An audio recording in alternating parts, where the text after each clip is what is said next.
This is WANI News with Andy Burcham. Time is 6:30, currently 59 degrees and cloudy skies in Auburn, Opelika, and Lee County. The Auburn City Council will look at a moratorium on multifamily housing at its next meeting. City Manager Charlie Duggan explains. There's a feeling out there that we are becoming overbuilt, and what happens when a new complex comes online, that there's a shift in the market to the newer complexes. What happens to the old buildings? Do they fall into disrepair? Do they become blight? And does it affect the health, safety, and welfare of the citizens of Auburn? The November 18th meeting, the Auburn Council will hold a public hearing on the issue.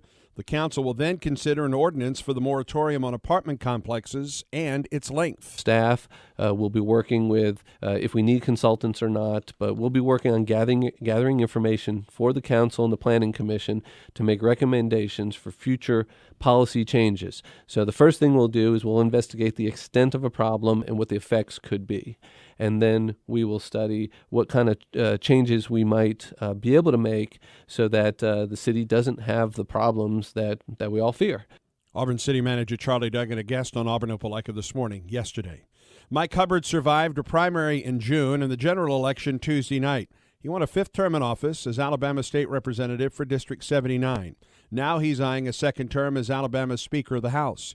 He'll get a better idea today with the Republican caucus in Montgomery if he has the support come January when the House votes on the Speaker's race. We will get together as a group and decide who our nominee will be for Speaker of the House. I am seeking a second term. I'm hopeful that my colleagues in the House are pleased with the leadership that not only I provided, but our entire leadership team, and the progress that we have made, and substantial substantive changes we've made in the state of Alabama. So we'll know on Thursday, who the nominee will be from the Republican caucus, and I'm hopeful that I'll be able to stand for re-election and be re-elected in the organizational session, which will be in January. Mike Hubbard on WANI's election night coverage. He won 59% of the vote in the general election to beat Dr. Shirley Scott Harris. Republican Senator Greg Reed of Jasper is the new majority leader of the Alabama Senate. The newly elected Republican members of the Senate met in Montgomery yesterday to back Senator Del Marsh of Anniston for another term as the Senate's president pro tem and to elect Reed as majority leader. He replaces Senator Jabo Wagner of Vestavia Hills. Wagner said he recommended Reed for the job because he has his hands full as chairman of the Rules Committee and Confirmation Committee. Republicans strengthened their grip on the Alabama State House. The GOP, which already held a supermajority in Montgomery, picked up additional seats in Tuesday's election. Republicans defeated several Democrat incumbents and will hold 72 of 105 seats in the House of Representatives, according to unofficial returns. Senate Republicans won 2 open seats formerly held by Democrats.